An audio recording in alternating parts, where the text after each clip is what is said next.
Hello and welcome to this lecture. Today we are going to discuss mast cell stabilizers, and the example in this classification are cromolyn or netcromolyn. And as the name indicate, mast cell stabilizers. So their function is to stabilize the mast cell. And what is the function of mast cells? They are responsible to produce inflammatory mediators such as histamine, prostaglandins, leukotrienes, and they are giving by inhalation through aerosol or microfine powders as nebulizer as well, but they are having poor oral absorption. That's why they are not giving by orally.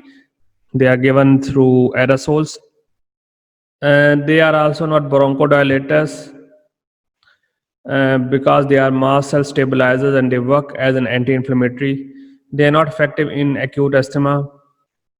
They are using as prophylactic anti-inflammatory, as I discussed, as an anti-inflammatory action. Reduce bronchial hyperreactivity. Effective in exercise, antigen, irritant induce asthma, and children are responsible better than adults.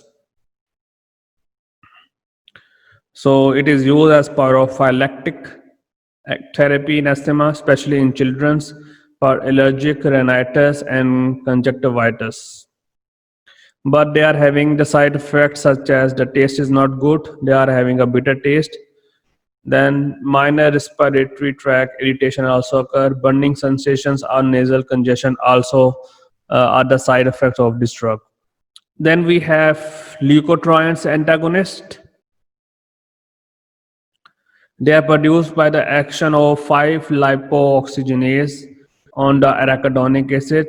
So we have to understand the function of leukotrienes, which will be produced by the help of 5-lipoxygenase on the arachidonic acid. And we discussed before that arachidonic acid is synthesized in the cell membrane, and they are responsible for producing inflammatory mediators such as leukotrienes, as discussed before.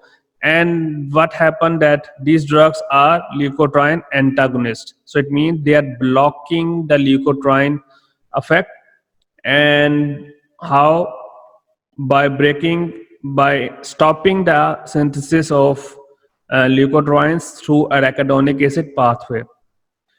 And this they discuss mentioned that they are synthesized by the inflammatory cells in the airways such as eosinophils and macrophages and mast cells. And we discussed that eosinophil, if there is an increase of eosinophil count, then it means that patient has suffered from any allergens. That's one of the key indicator or key biomarker.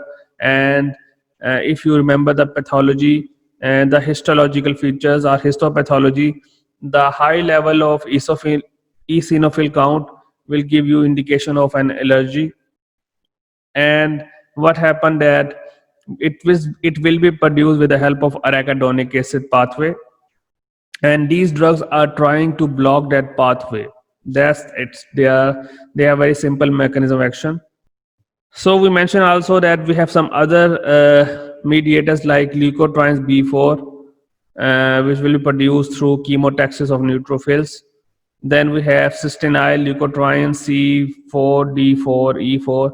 They also cause bronchoconstriction, increased bronchial hyperreactivity, mucosal edema, and hypersecretion. So in this slide, we're talking about number one, the leukotrienes, which will be produced by the action of lipoxygenase on arachidonic acid.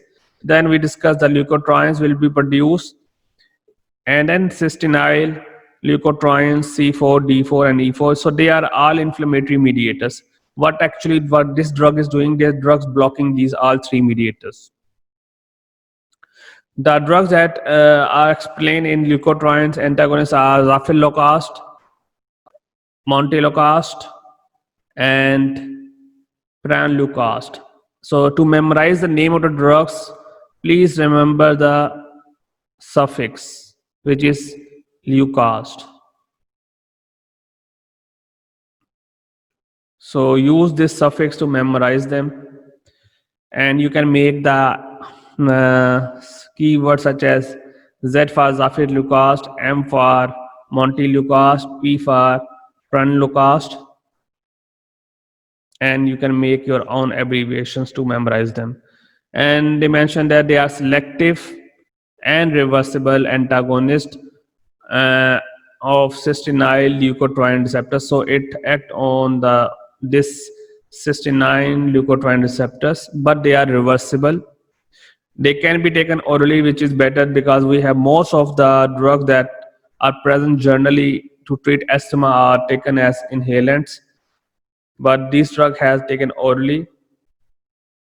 They are also act as bronchodilators, but an anti-inflammatory action. So this is one class of drug that is not only anti-inflammatory but also having a bronchodilator effect. They are less effective than inhaled corticosteroids,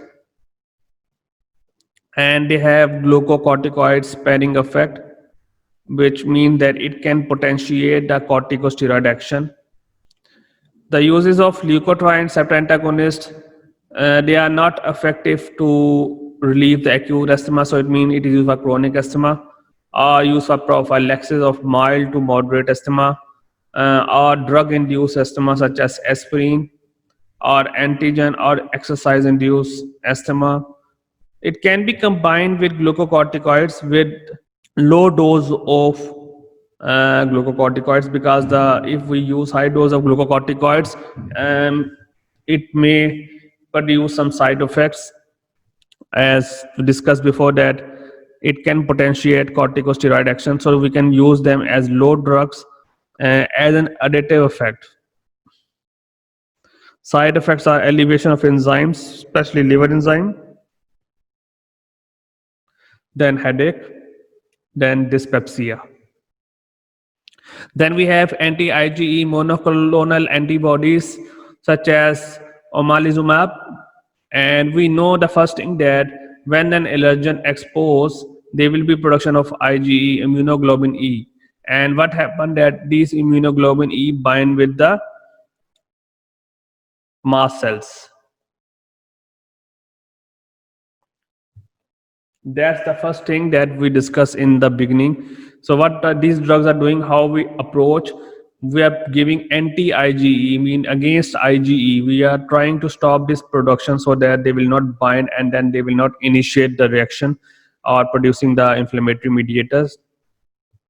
So to prevent the IgE binding with the receptors on the mast cells and the basophils will help to decrease the inflammatory mediators, as I mentioned here, and used to treat allergic asthma. Expensive and not first line of therapy is it considered, because the drug is not easily available and it is very expensive. So thank you so much for today's lecture. Hope to see you again.